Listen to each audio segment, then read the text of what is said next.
করি, আমি মেসেজে কম দেখি, আপনাদের কথা বললে সেটা বেশি শুনি।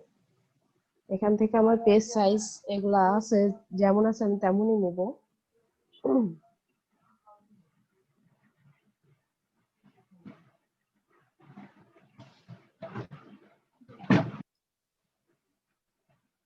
আচ্ছা, আমার এখানে তো রেকর্ড হচ্ছে, তাই না?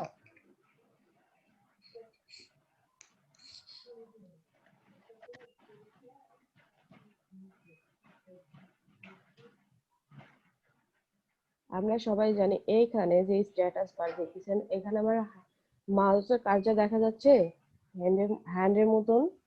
নিচে দেখুন, এটাকে বলে স্ট্যাটাস বার। আমার এইটা এখানে দেখুন, আমার হ্যান্ড টু সিলেক্ট করা আছে, যে হ্যান্ড টু সিলেক্ট করা আছে সেটা এখানে শো করতেছে, দেখতে পাচ্ছেন? এখানে যদি আমি সিলেক্ট রাখি তাহলে এখানে আমাকে শো করবে, এটাকে বলে স্ট্যাটাস বার। আর আমার এখানে একটা আর্টবোর্ড, মানে কোন আর্টবোর্ডের পর আমি আছি সেটাই এখানে শো করতেছে। এখানে আমার জুম কতটুকু, আমরা এখান থেকে জুম অনায়াসে এখান থেকেও আউট করতে পারি, ইন করতে পারি। দেখুন জুম কত, 64,000 আছে। আর এখানে আমরা লিখেও দিতে পারি, যে এখানে, বুঝতে পারছেন? আমার মনে হয় এখান থেকে জুম ইন জুম আউট করা সহজ। আর একটা আছে কন্ট্রোল প্লাস মাইনাস, আমার কাছে এই দুইটা ইজি লাগে। আর যাই হোক, আমি ক্লাসে শুরু করি। আমরা এই টুলস গুলা সম্পর্কে জানি, লাইন সেগমেন্ট টুলও জানি, কিন্তু টাইপ টুল, এই টাইপ টুল সম্পর্কে আমরা খুব কম, মানে যারা করছেন তারা তো জানেন, আবার অনেকেই জানেন না। আমরা টাইপ টুলটা সিলেক্ট করব।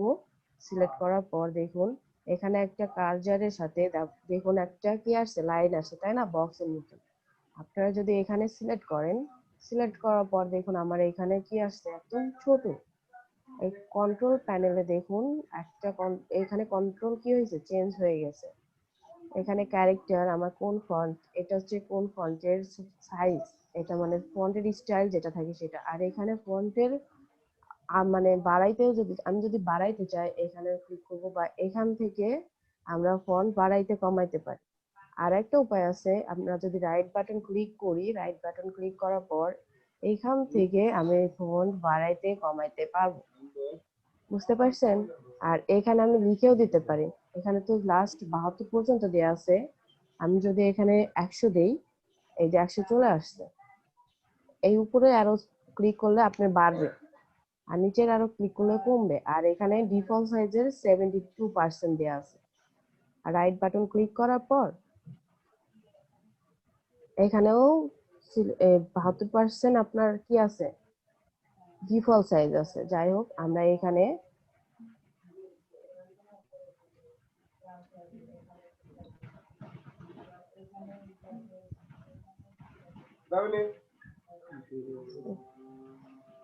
এখানে আমরা কি লিখবো, এক্সপোজ। এক্সপোজ আমার যদি এটা ছোট হাতে থাকে, আমি আপনাদের ফার্স্ট অফ অল কি শিখাচ্ছি, ফন্টগুলা কিভাবে। কৌশিক,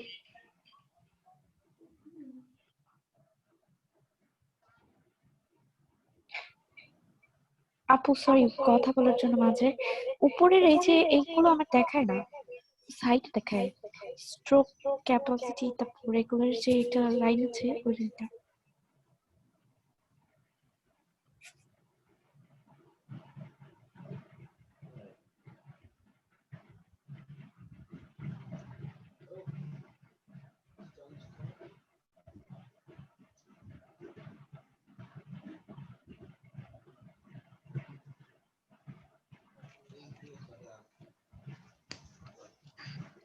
দেখুন আমার এখানে কি আছে, আমার এটা কি স্মল লেটারে আছে, তাই না? হ্যালো, জি আপু। জি, আপনারা রেসপন্স করবেন, তাহলে আমার বোঝাইতে সুবিধা হবে। আপনাদের কোনো কোথাও যদি ভুল হয় সেটা আমি সলভ করে দিতে পারবো যদি বুঝতে না পারেন। দেখুন আমার স্মল ক্যাপিটাল লিটারে আমি যদি আনতে চাই, তাহলে আমি টাইপে যাব, টাইপ থেকে এখানে এই যে চেঞ্জ কেস, এখানে দেখুন আমরা যারা এমএস ওয়ার্ড ইউজ করছি, এমএস ওয়ার্ডে কাজ পাই, তারা কিন্তু এটা জানি চেঞ্জ কেস মানে কি। এখান থেকে upper case, lower case, title case, sentence case এই সম্পর্কে কিন্তু আমরা সবাই জানি। এমএস ওয়ার্ডে এরকম একটা অপশন আছে, আর আমার তো মনে হয় যে সবাই এমএস ওয়ার্ড সম্পর্কে সবার ধারণা আছে, কারণ আমাদের ল্যাপটপ যখন কোনো ক্লাস প্রথমে শিখি তখন আমরা এমএস ওয়ার্ডটাই শিখি। আমি যদি আপার কেস দেই, এগুলা সবগুলা কি হয়েছে, সবগুলা বড় হাতে হয়ে গেছে। আমরা এখান থেকে একটা ফন্ট চেঞ্জ করি, ফন্ট সিলেক্ট করব নেক্সা, নেক্সা বোল্ড। আমি এটার একটা কপি নিব, কপি নেওয়ার জন্য আমরা কি করব, অল্টার প্রেস করে এখান থেকে কপি নিতে পারি। আমরা এইটার যদি কোনো শুধু কালার চেঞ্জ করতে পারি, এখান থেকে আমরা যে কোনো একটা কালার দিব। দেখুন এখানে যে কোনো কালার দেওয়ার পরও আমরা ডিরেক্ট সিলেকশন টুল দিয়ে, দেখুন ডিরেক্ট সিলেকশন টুল দিয়ে আমাদের কোনো কাজ হচ্ছে না। আমরা কিন্তু যে কোনো ফন্টে কি করতে পারি, ডিরেক্ট সিলেকশন টুল দিয়েও কাজ করতে পারি, তাই না? আমরা যদি এই ফন্টটা কোনো এডিট করতে চাই, তাহলে ফার্স্ট অফ অল আমাদের এই ফন্টকে ক্রিয়েট আউটলাইন করতে হবে। ক্রিয়েট আউটলাইন করার জন্য রাইট বাটন ক্লিক করব, ক্লিক করার পর এই যে ক্রিয়েট আউটলাইন, শিফট কন্ট্রোল ও, এটা হচ্ছে আমাদের শর্টকাট, কিবোর্ড থেকে আমরা করতে পারি। এখানে ক্লিক করব, দেখুন আমার কি ফন্টের নিচে যে একটা আন্ডারলাইন ছিল সেটা কিন্তু এখন চলে গেছে, কিন্তু এটার আছে, এটা ক্রিয়েট আউটলাইন আছে।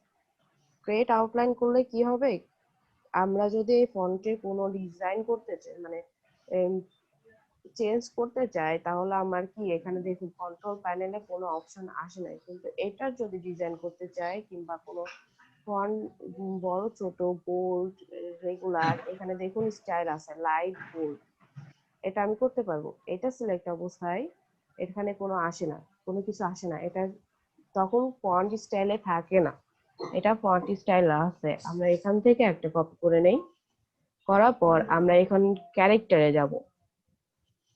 এটা হচ্ছে লেখার মানে আমাদের ফন্টের যে ক্যারেক্টার থাকে, এখান থেকে আমরা বিভিন্ন স্টাইলে দিতে পারি। আমরা যদি এই ফন্টটার চাই মাঝখানে, এই যে মাঝখানে যে স্পেস আছে, এই স্পেসটা যদি আমরা বাড়াইতে চাই তাহলে এখানে দিব। আমি যদি এখানে 500 দেই, দেখুন আমার এই ফন্টের মাঝখানে স্পেস 500 আছে। প্রত্যেকটা ফন্টের সেম ভাবে কি হয়েছে, সমান ভাবে কিন্তু স্পেস নিয়ে নিছে। বুঝতে পারছেন? আমার এখানে যদি আমি চাই আর একটু ফন্টের, 500তে আমার হচ্ছে না, যদি আমি আরেকটু বাড়াইতে চাই, এই ক্যারেক্টারের এখানে জাস্ট একবার ক্লিক করব, ক্লিক করার পর এখানে আসবে। আপনারা এইভাবে চাইলেও বাড়াইতে পারেন, আবার সরাসরি যদি আপনারা এখানে লিখে দিতে চান সেটাও করতে পারেন। দেখুন হয়ে গেছে। আমরা কিন্তু এইভাবে অনেক লোগো দেখি, যে এরকম লোগো আছে, জাস্ট স্পেস গুলা বাড়ানো আছে, শাখা শাখা আছে, সেরকমও কিন্তু অনেক কি আমরা লোগো দেখি, তাই না? আমার জি কথা, আপু ক্লিয়ার করুন। আমাদের কিন্তু এইটা একটা লোগো স্টাইল হয়েছে, আমরা এটা রাখি। এখন আমরা এইটাতে একটু বড় করে নিই, আমরা একটু বড় করে কাজ করব, তাহলে আমাদের কাজ করতে সুবিধা হবে। আমরা কি করব, ডিরেক্ট সিলেকশন টুলে যাব, ডিরেক্ট সিলেকশন টুলে যাওয়ার পর এই যে এখানে পাত দেখতেছেন, এখানে যে পাত দেখতেছেন, এখানে ক্লিক করলে পরে এইভাবে টান দিয়ে দিবেন। টান দেওয়ার পর আমরা পাথ ফাইন্ডারে কাজ করব, এখানে আমরা কি করব, শেপ বিল্ডারে কাজ করব না। এখানে দেখুন আপনাদের যদি এখানে পাথ ফাইন্ডার না থাকে, উইন্ডোতে যাবেন, যদি আপনারা এই টুলস বার গুলোতে খুঁজে না পান, সরাসরি উইন্ডোতে যাবেন। উইন্ডোতে যাওয়ার পর এই যে পাথ ফাইন্ডার, এখানে আমার টিক দিয়ে আছে, আমি যদি এখান থেকে টিক উঠায় দেই তাহলে এখান থেকে চলে যাবে। অবশ্যই এখানে এই যে এখানে আছে আমার, আমি এখান থেকে এটাকে ডিভাইড করে দিব। ডিভাইড করলে কি হয়, ডিভাইড মানে তো সবাই জানেন, ডিভাইডের বাংলা অর্থ ভাগ করা, তাই না? আমরা শেপ বিল্ডার টুল দিয়ে কিন্তু অবজেক্ট গুলা কি করতে পারি, আলাদা আলাদা করতে পারি। আমরা এই আলাদা আলাদা করার জন্য আমাদের কিন্তু প্রত্যেকটা অবজেক্টে ক্লিক করতে হয়, কিন্তু ডিভাইড করার জন্য প্রত্যেকটা অবজেক্টে ক্লিক করতে হয় না, জাস্ট আপনি একবার ক্লিক করবেন, ওকে হয়ে গেছে। এখন আপনি এখানে ক্লিক করে ব্যাক স্পেস প্রেস করে এটা ডিলিট করে দিতে পারেন। বুঝতে পারছেন? যদি ডিরেক্ট সিলেকশন টুলে থাকেন তাহলে এটা এভাবে সিলেক্ট আপনি ডিলিট করতে পারেন। আর যদি সিলেকশন টুল থেকে করেন, আমি এটাও দেখা দেই। আপনি চাচ্ছেন সিলেকশন টুল থেকে এটা ডিভাইড করার জন্য, করছেন। এখন যদি আপনি এটা করেন, দেখুন গ্রুপ হয়ে আছে, ডিভাইড করার পরও কিন্তু এটা যাচ্ছে না। তাহলে কি করব, রাইট বাটন ক্লিক করব, এইখানে যে আনগ্রুপ আছে সেটা করব, করার পর এটা আমি ডিলিট করে দিতে পারি। এখন সবগুলা আনগ্রুপ হয়ে গেছে।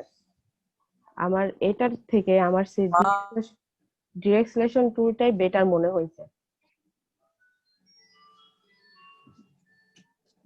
ডিরেক্ট সিলেকশন টুল দিয়ে আপনারা যখন সিলেক্ট করবেন,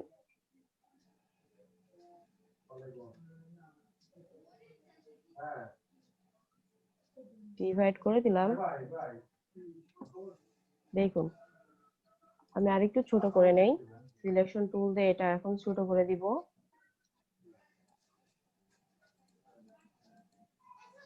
এটা ছোট করে দেওয়ার পর আমি এটা আনগ্রুপ করব। আনগ্রুপ না করলে এগুলো সরাইতে পারবো না। দেখুন আনগ্রুপ করলে একটা একটা করে আমি সরাইতে পারতেছি সিলেকশন টুল থেকে।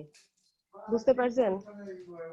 আমি চাচ্ছি এইটাতে, এইটা আমি এইখানে নিতে, তাহলে আমি কি করব, শিফট অল্টার, মানে এটা কপি করতেছি। এটা কপি করার জন্য ফার্স্টে অল্টার প্রেস করে শিফট প্রেস করে আমি সোজা টেনে, সরি সিলেকশন এই হয়েছিল, শিফট অল্টার প্রেস করে, বারবার ডিস্টার্ব দিচ্ছে।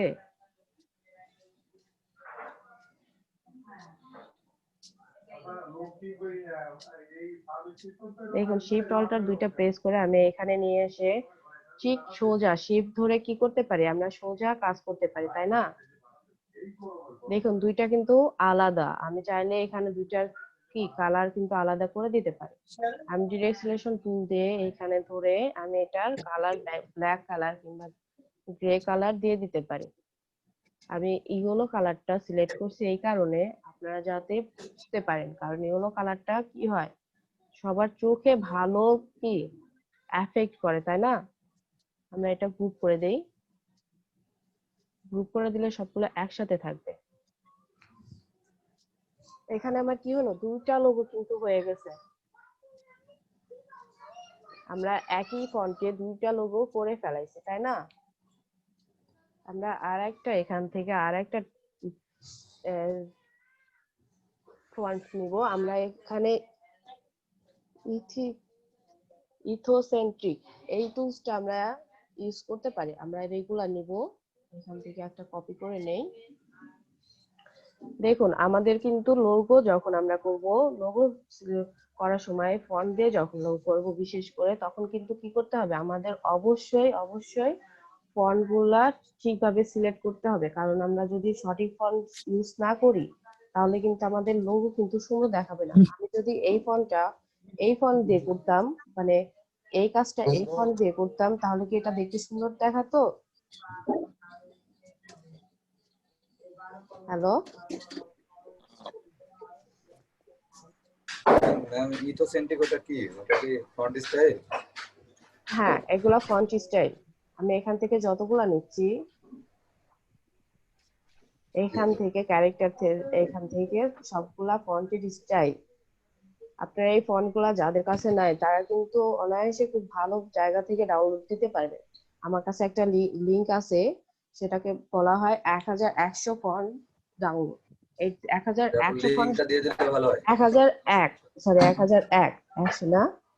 আমি লিংকটা দেখায় দিব, আপনারা ডাউনলোড করে নেবেন।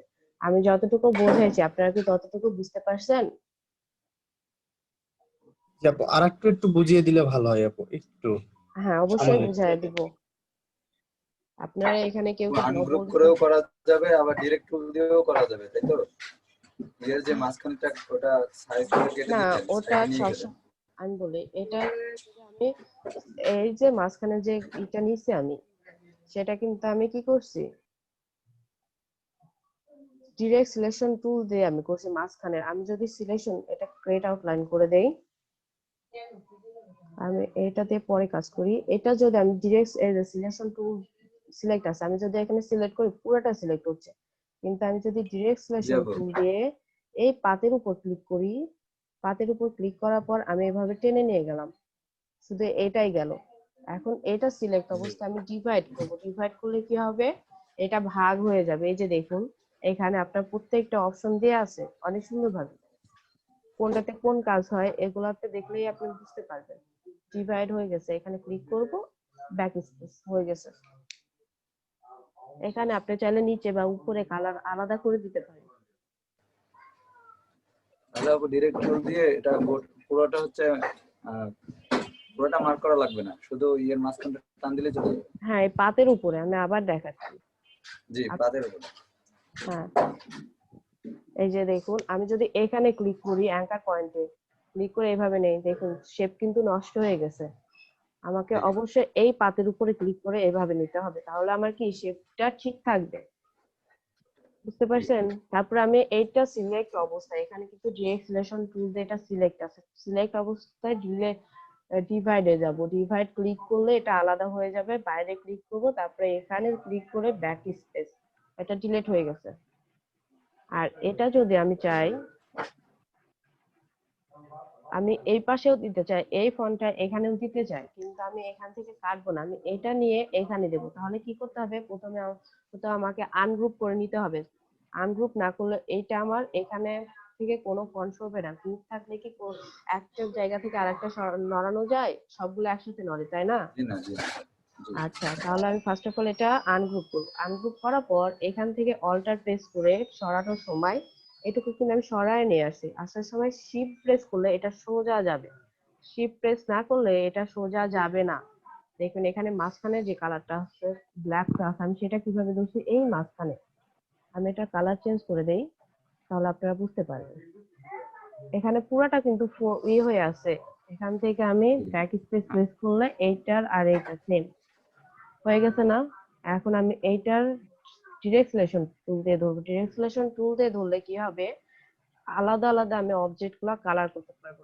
আমি বলছি যে কোনো অবজেক্টের ডিরেক্ট সিলেকশন টুল দিয়ে আপনি যখন কাজ করবেন, তখন কি হবে, এটার যে কোনো অবজেক্টের যে কোনো অংশ আপনি ধরতে পারবেন। কিন্তু সিলেকশন টুল দিয়ে যদি করেন, তাহলে কিন্তু আপনি পারবেন না, পুরাটা অবজেক্ট কি সিলেক্ট হয়ে যাবে। আপনারা বুঝতে পারছেন? আর এখানে যেটা আমি বড় করছি, জি এই আপু। যে এখানে স্পেস বাড়াইছি, সেটা কোথা থেকে করছি, আমি যখন এটা নিছি, এই যে আমরা এখান থেকে ফন্ট ইউজ করি না, ফন্ট ইউজ করি, সেটার পাশে ঠিক ক্যারেক্টার প্যানেলে ক্লিক করবেন, উইন্ডোতেও থাকে, এখান থেকে আপনাদের সুবিধা হবে। ক্যারেক্টার প্যানেলে ক্লিক করবেন, একবার ক্লিক করবেন, সেখানে দেখবেন এই যে এখানে স্পেস দেখা যাচ্ছে না, এটা দূরে যাবে, আর পাশে যেটা আছে সেটা ক্লোজ মানে কাছে নিয়ে আসবে। এটা করতে পারবেন তখনই ক্রিয়েট আউটলাইন করার আগ পর্যন্ত। এখানে আমার এটা ক্রিয়েট আউটলাইন করা, এটা ক্রিয়েট আউটলাইন করা, এটা গ্রুপ করে দেই, এটা ক্রিয়েট আউটলাইন করা, এগুলাতে কিন্তু কি এই গুলা কিন্তু আসতেছে না। কন্ট্রোল প্যানেলে যে ক্যারেক্টারের যে একটা থাকে, সেটা কিন্তু কি আসতেছে না, ক্রিয়েট আউটলাইন করলে সেটা ফন্টের মধ্যে পড়ে না, ফন্টই থাকে কিন্তু ফন্ট স্টাইলের কোনো স্টাইল করা যায় না। বুঝতে পারছেন? আমি এখান থেকে ছোট বড় করতে পারি, এখান থেকে সিলেকশন টুল থেকে আমি এটা ছোট বড় করতে পারি, কিন্তু আমি এখান থেকে যে ক্যারেক্টার কন্ট্রোল প্যানেল থেকে যে করা যায়, সেটা থেকে কিন্তু আমি আর করতে পারবো না। বুঝতে পারছেন? জি আপু, ওকে। বুঝতে পারছি, ক্লিয়ার হয়েছে। আপনাদের কারো কি কোনো প্রবলেম আছে? আমরা কিন্তু ফন্ট দিয়ে কি করলাম, লোগো করলাম, আমরা কিন্তু প্রথম অনেক। থেকে আরেকবার দেখাই দিন। কোনটা ভাইয়া? ভাইয়া কোন কোন জায়গায় বুঝতে পারেন নাই, আমি সেটা আবার দেখা দিচ্ছি। আপু একটু প্রবলেম আছে। হ্যাঁ আপু বলেন। আপু ওই যে উপরের যে টুলগুলো দেখাচ্ছিল, যে ফন্টের সাইজ, তারপর সব আপু ওই প্রথম লাইন। থেকে আবার দেখাইলে ভালো হয়। আচ্ছা ভাইয়া, আমি প্রথম থেকে আবার দেখাচ্ছি। ফার্স্ট অফ অল আমি এই সবগুলা কি করব, সিলেক্ট করব, সিলেক্ট করার পর আমি ব্যাক স্পেস দিয়ে এটা ডিলিট করে দিলাম। ডিলিট করে দেওয়ার পর আমি এখান থেকে টেক্সট টুল নেব, মানে টাইপ টুল নেওয়ার পর এখানে ক্লিক করলাম, ক্লিক করার পর আমার যেহেতু আমি এর আগে মানে আমি এটা তো অফ করে দেই নাই, আমি এটা কি করছি, ইথেন ইথোনেটিক একটা ফন্ট নিয়েছি, সেই ফন্টটা সরাসরি চলে আসছে এখানে, ক্যারেক্টার প্যানেল থেকে আমার যেটা করা ছিল সেটা আছে। আমি এখান থেকে কি করতে চাই, পাস করে যদি দেই, দেখুন এত কাছাকাছি চলে আসছে। আমি এটা লিখি এক্সপোজ। এক্সপোজ লেখার পর আমি যদি এইটার যদি ওই কাজ করতে চাই, তাহলে দেখুন এই ফন্টের সাথে কিন্তু আমি যে কাজটা করলাম একটু আগে, সেই কাজটা কিন্তু এই ফন্টের সাথে যায় না। তাহলে আমি কি করব, এটাতে আমি এইখান থেকে এইটা সিলেক্ট করলে পরে যখনই আপনি ফন্ট সিলেক্ট করবেন, তখনই আপনার ক্যারেক্টার প্যানেল দেখুন চেঞ্জ হয়ে গেছে। এই যে এখান থেকে আমরা ফন্টের অনেক সাইজ থাকে, দেখুন আমি এখানে যদি ক্লিক করি এরা অ্যারোতে, আমাদের ডেস্কটপে যতগুলো আমরা ফন্ট কি করছি সিলেক্ট ইনস্টল দিছি, সবগুলা এখানে চলে আসে। আমরা এখান থেকে আমাদের ইচ্ছা মতন, আমি যখনই এটা অ্যারো চিহ্ন আপ ডাউন যেটা থাকে সেটা প্রেস করতেছি, তখনই কিন্তু এই পাশেরটা আমার কি চেঞ্জ হচ্ছে, কারণ আমার এটা সিলেক্ট করা আছে। বুঝতে পারছেন? আমরা এখান থেকে যদি খুঁজে না পাই, আমার ফন্টের নাম মনে আছে, তাহলে আমি এখান থেকে লিখে যদি দেই নেক্সা বোর্ড, আমরা এটা ইউজ করব। এটা যেহেতু আপার লোয়ার কেসে আছে, আমরা এখান থেকে টাইপে যাব, টাইপ থেকে চেঞ্জ কেস, আমরা আপার কেস দিতে পারি। আবার এখান থেকে আমি ক্যাপস লক অন করেও কিন্তু এটা নিতে পারতাম, কিন্তু আমার এটা এখান থেকে আপনাদের নিয়ে দেখাইছি এই কারণে, যাতে আপনারা বুঝতে পারেন কখনো যদি এরকম লোয়ার কেস করে রাখেন, তাহলে কিন্তু পরে আপনারা সেটা আপার কেস করতে পারেন। আবার আপার কেস থাকলেও লোয়ার কেস করতে পারবেন। সেটা কতক্ষণ সময় করতে পারবেন, যতক্ষণ সময় আপনি এটার ক্রিয়েট আউটলাইন করবেন না। বুঝতে পারছেন? দেখুন আমি ডিরেকশন খুলে যাচ্ছি, সিলেক্ট করতেছি, সিলেক্ট কিন্তু নিচ্ছে না। আমি যতক্ষণ না ক্রিয়েট আউটলাইন করব, ততক্ষণ আমি এটাতে কোনো এডিট করতে পারবো না। শুধু কালার চেঞ্জ করতে পারবো, কন্ট্রোল প্যানেল থেকে আপ ডাউন করতে পারবো, এইটুকু ছাড়া আমি কোনো কাজ করতে পারবো না। দেখুন এটা চেঞ্জ হয়ে গেছে। আমরা কিন্তু এটা একটা লোগো সিস্টেমেও ধরতে পারি।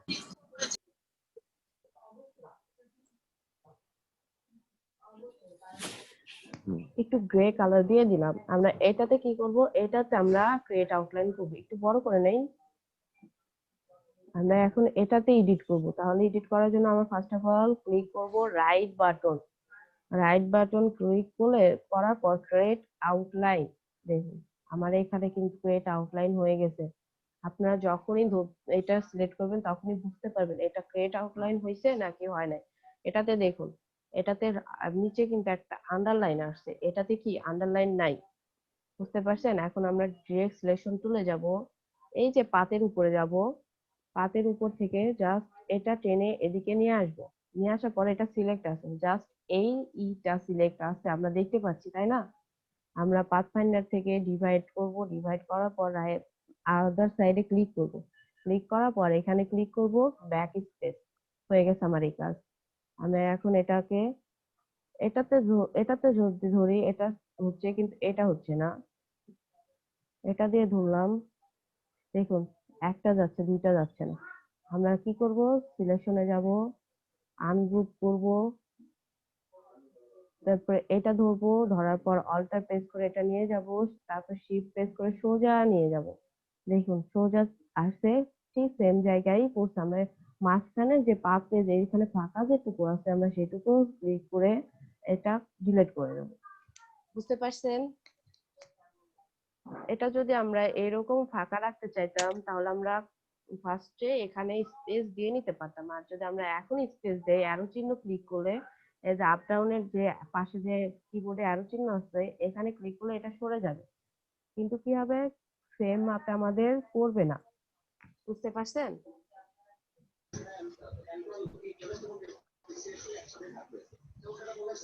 কেউ কেউ কি বুঝতে পারছেন নাকি বুঝতে পারেন নাই? হ্যাঁ জি আপু বুঝতে পারছি। হ্যাঁ বুঝতে পারছি। আর আমরা যদি এই উপরেরটা শুধু সিলেক্ট কালার দিতে চাই, তাহলে আমরা ডিরেক্ট সিলেকশন টুলে যাব, এই পাঁচটা সিলেক্ট করব। সিলেক্ট করার পর থেকে ধরেন আমি এই কালারটা দিতে যাচ্ছি, আমরা আইড অপারের কাজটা জানি, যতবার আমরা এখানে সিলেক্ট করব ততবার কি হবে, আইড অপারের কাজ করব, ততবার আমাদের অবজেক্ট সিলেক্ট করে নিতে হবে। দুইটা সবগুলা কিন্তু সেম মাপেই হয়েছে। গ্রুপ করে দেই, গ্রুপ করে দিলে কি হবে, সবগুলো একসাথে সিলেক্ট হবে।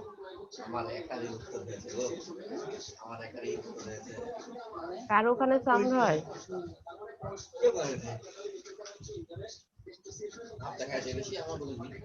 প্লিজ মিউট করবেন, যার ওখানে সাউন্ড হচ্ছে।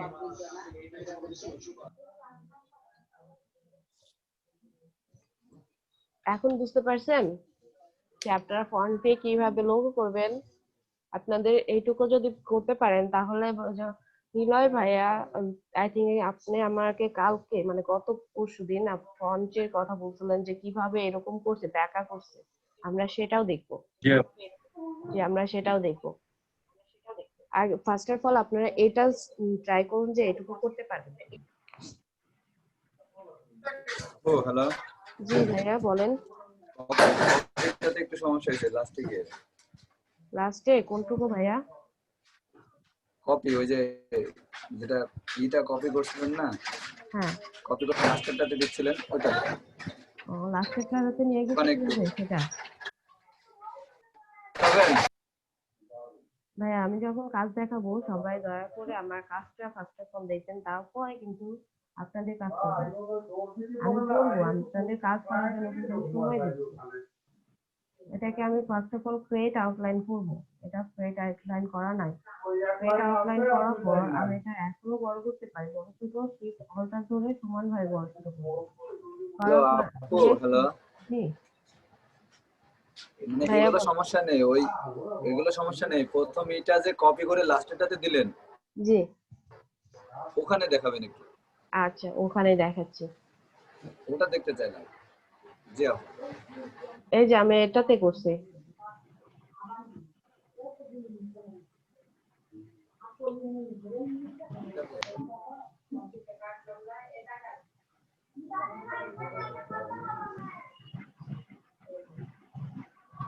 এটা আনগ্রুপ করব। এই যে এটা আছে, এটা আমি ফার্স্টে কি করছি, অলটা ধরে কপি করছি, কপি করে এখানে সরাইছি, সরাইতে বলতে আমি শিফট প্রেস করছি, শিফট প্রেস আপু করে প্রথমে কি দিয়ে ওকে মানে মার্ক করছি, ওই যে ডিরেক্ট সিলেকশন দিয়ে মার্ক করছেন ওটাকে? না ভাইয়া, আমি প্রথমে আনগ্রুপ করে নিচ্ছি। ফার্স্ট অফ অল জি আমাকে এটা আনগ্রুপ করে নিতে হবে। এটা আউটলাইন করলে আমি আনগ্রুপ করতে পারবো। আনগ্রুপ আমি কখন করছি, এখানে এটার কাজ শেষ করার পর কিন্তু আমি আনগ্রুপ করছি, করার পর এটা সিলেকশন টুল দিয়ে সিলেক্ট করছি। আর ডিরেকশন জি সিলেকশন টুল দিলে এখানে দুইটা অবজেক্ট আলাদা আলাদা হয়ে আছে, জি বুঝতে পারছেন? আমি তো সিলেকশন টুল জি দিয়ে আপু। করলে পরে পুরাটা সিলেক্ট হবে, কিসের জন্য? কারণ এখানকার মাঝখানে অবজেক্ট চলে গেছে, কিন্তু এখানে যে গ্রুপ আছে, এই যে আনগ্রুপ করি নাই আমি, এটা গ্রুপ অবস্থাতেই জি আছে। এখন বুঝতে পারছেন? জি আপু, তাহলে কি আনগ্রুপ করতে হবে না গ্রুপ করতে হবে? এটা প্রথমে যখন আপনি নিবেন, এই এটা তো গ্রুপই থাকবে। সিলেকশনটা করব। হ্যাঁ, এই যে এখানে যে গ্রুপটা আছে, জি এইটা যে গ্রুপ আছে, এখন যদি আমি সিলেক্ট করি তাহলে কি হবে, সিলেক্ট করলে পরে পুরাটা সিলেক্ট হচ্ছে। এখন আপনি আনগ্রুপ করবেন, আনগ্রুপ করার পর বাইরে ক্লিক করবেন, তখন কি সিলেক্ট হয়ে যাবে, তারপরে এখানে ক্লিক করবেন, করার পর অল্টার শিফট প্রেস করে এখানে নিয়ে আসবেন।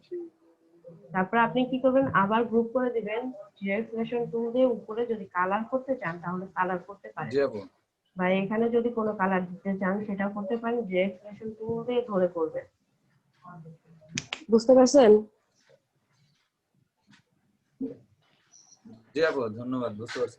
আচ্ছা, আর যদি এখনো কেউ না বুঝতে পারেন তাহলেও বলুন।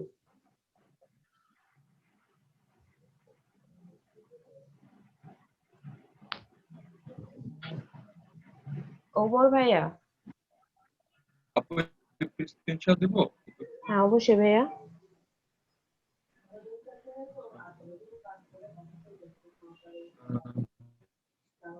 আপু এই যে ধরেন যে আমি এই অংশটা নিয়ে আসছি, জি, আমি এটা ডিলিট করতে পারতেছি এটা না। আপনাকে আমি পাথ ফাইন্ডার করতে হবে, এটা সিলেক্ট আছে, আপনি এখন উইন্ডোতে যাবেন ভাইয়া। এই যে এখানে পাশে আপনার পাথ ফাইন্ডার ওপেন করা আছে ভাইয়া, এটা হ্যাঁ উইন্ডো থাকবে, এটা সিলেকশনই আছে, সিলেকশন টুলটা করছেন আচ্ছা আচ্ছা পাথ ফাইন্ডার। হ্যাঁ, এই যে নিচে হ্যাঁ আছে নিচে ডিভাইড, হ্যাঁ এখানে ক্লিক করেন। আপনার এখানে অবজেক্ট সিলেক্ট থাকলে একবার ক্লিক করবেন, হয়ে গেছে। এখন বাইরে দিয়ে সিলেক্ট করেন, বাইরে দিয়ে সিলেক্ট করেন, বাইরে সিলেক্ট করেন, এখন ও ওকে। আচ্ছা আচ্ছা আচ্ছা বুঝতে পারছো আপু? মানে আমি একবার একবার ডিভাইড করছিলাম, এটা দুইবার করতে হবে। আচ্ছা না, একবারই করতে হবে ঠিক আছে। ভাইয়া, একবারই করলে পরে আপু আমি হবে। প্রথমে একবার ডিভাইড করছিলাম, জি, হয়েছিল না, সেকেন্ড বার করলাম হলো আর কি। প্রথমে আপনাকে আচ্ছা আপু সিলেক্ট করতে হবে। আচ্ছা, বুঝতে পারছি। ওকে।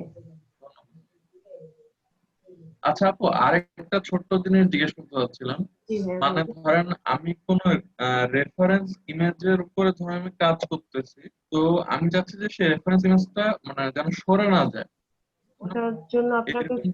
কন্ট্রোল টু দিয়ে সেই ইমেজটা সিলেক্ট করে নেবেন ভাইয়া। তা আপনি এখানে অফিস আমি কি দেখেন? মানে আপু কন্ট্রোল টু দিব তাই তো? হ্যাঁ, কন্ট্রোল টু। আর যদি আনলক করতে চান আপনি কন্ট্রোল টু দিয়ে প্রত্যেকটা অবজেক্ট আলাদা আলাদা ভাবে লক করতে পারেন। কিন্তু আপনি যদি কন্ট্রোল অল্টার টু প্রেস করেন, যতগুলা লক থাকবে সবগুলা কি হবে, আনলক হয়ে যাবে। বুঝতে পারছেন? ওকে। ঠিক আছে। আমি লেখাগুলা পাচ্ছি না একটা, ওটা কোন জায়গায়? জি আপু জি। কাটতে পারতেছি না, একটু দেখা আমি দিবেন? আচ্ছা, আপনি শেয়ার করেন, আর 1 মিনিট পরে কিন্তু এটা চলে যাবে। ওকে আপু, এই যে এটা এই অবস্থায় আছে। সিলেকশনে, ডিরেক্ট সিলেকশনে চলে যাবেন ভাইয়া। ডিরেক্ট সিলেকশন টুল, পাশেরটা এটা সিলেকশন, ও পাশেরটা ডিরেক্ট সিলেকশন টুল।